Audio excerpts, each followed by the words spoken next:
All right, we got our spring in for the DRZ shock. We got it from Canon Racecraft. So that's where I bought the last several sets of my springs. So I'm gonna set the camera up and we're gonna see if this spring will fit this shock or not. Try to get y'all.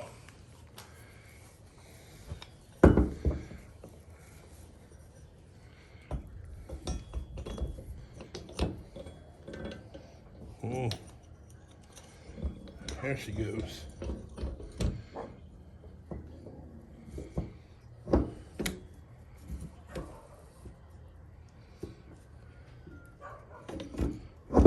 She fits.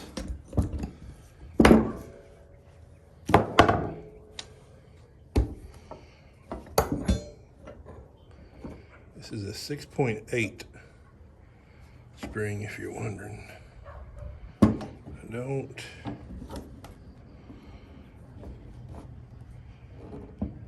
having a little trouble slipping up on that collar.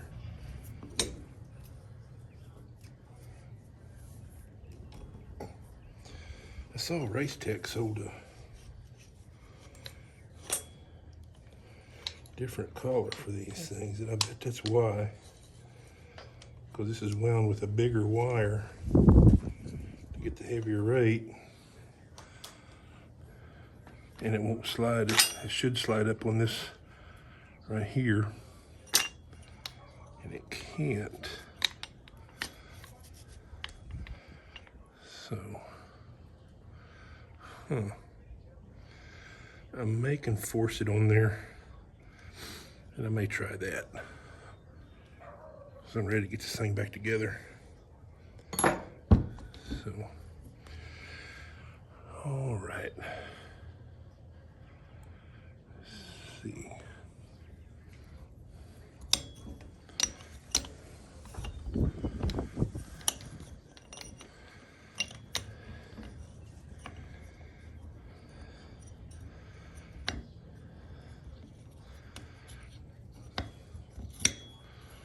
There we go.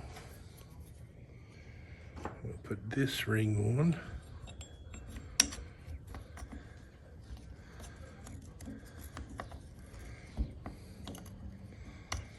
That'd probably help if I clean that a little bit. Get some of that old dirt and grime off of it. I plan on revalving this shock. So I'm just trying to get this is just kind of temporary. I'm just gonna put it together, get back together and check it out.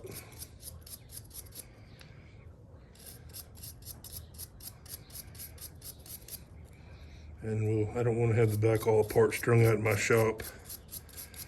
I got too many projects for that. Get it back together and then we'll order the pieces. Some shims and everything.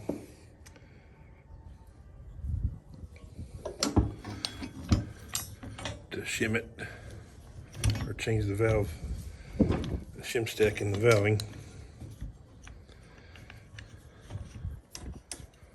I found a couple threads on Thumper Talk where the people that modified the shim stacks in this shock. So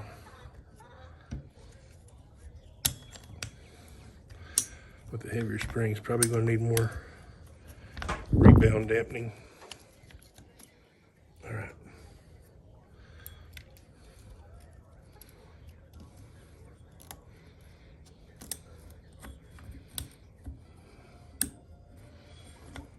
Okay, that's in. And this one should come down.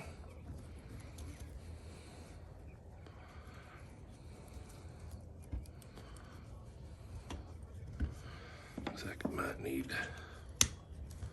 There we go. Now, we run this down.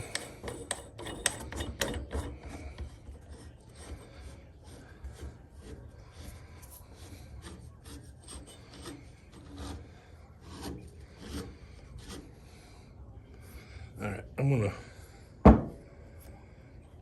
gonna shut the camera off while I do this. This is about like watching paint dry. I'll get back with you. I'm gonna find something to put on these threads. Some kind of oil so it rolls better. Then we'll set our sag and put the shock back in the bike. Okay. Me Cash here. Fixing to stick this shock in. I'm not quite sure. We've got a recess there. So I'm not quite sure which direction that clevis goes or if it matters. But yes, we will.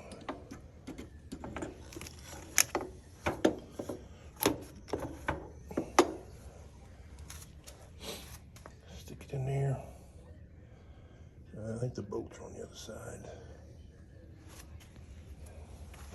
Or on the ground, one or the other. Yeah, they're laying on the ground. All right, let me get the bolts and try to get that shock together. I can't hardly film and do this at the same time, so I'll get back with you once the shock is mounted. All right, I got these cheap lowering links off of Amazon, and you can see the difference between them and the standard links, but we have to press these metal bushings out. I've already did one. So one way to do this is to find you a socket like I have here. 1/2 inch works pretty good. It'll fit in there. And find you something hollow to set that on, and you just tap that bushing out.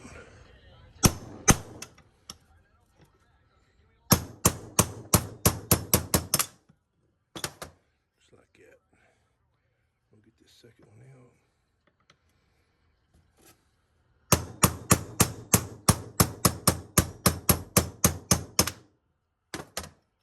Okay. Put our socket back up. Take these two pieces and then go in just like that. Now the shock is in, so I just need to get these links on and we'll start putting the bike back together. Okay, like that, so they don't fall out. All right, we got the shock in. The linkage is on.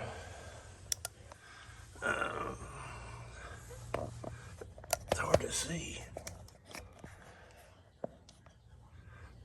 There's the link. All the bolts are in. You gotta put the exhaust back on and throw the tank and the seat on. And I think it'll be ready to take for a test ride. See how the new springs work. All right, I'll get back with you when I get it all pieced back together. All right, we've got it all back together.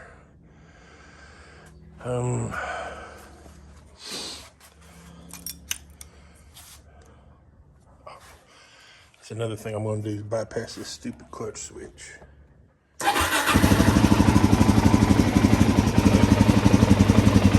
It's all together. We're ready to.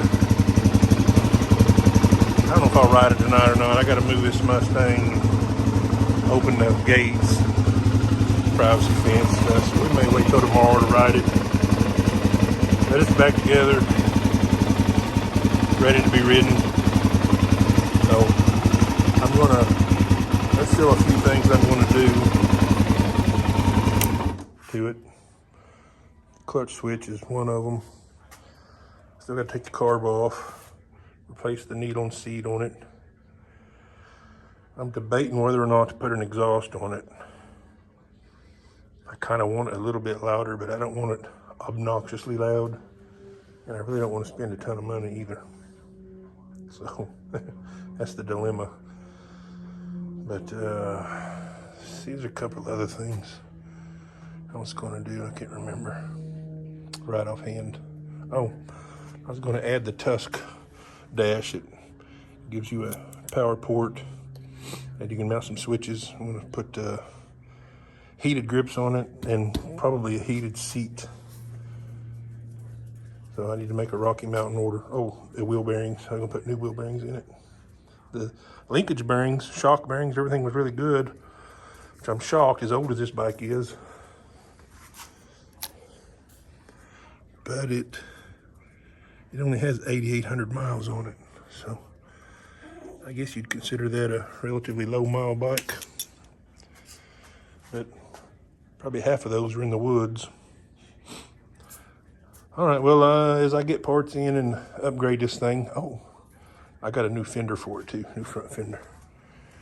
We may throw that on tonight. Get rid of that old, outdated looking fender. Let me do that real quick. We'll get back with you. All right, that's the last piece we're putting on tonight, the front fender. I bought a Supermoto front fender, a lot more modern looking. Looks pretty good. I wasn't sure the blue would match. All they had was like Yamaha blue. I wasn't sure it would match the Suzuki blue, so I went with white. And I may get white shrouds and new side panels and stuff for it eventually. But all right, well, that's that. Thanks for watching, and when we get some more parts in, do some more to it, we'll make another video. Hope you enjoyed it. Thanks again.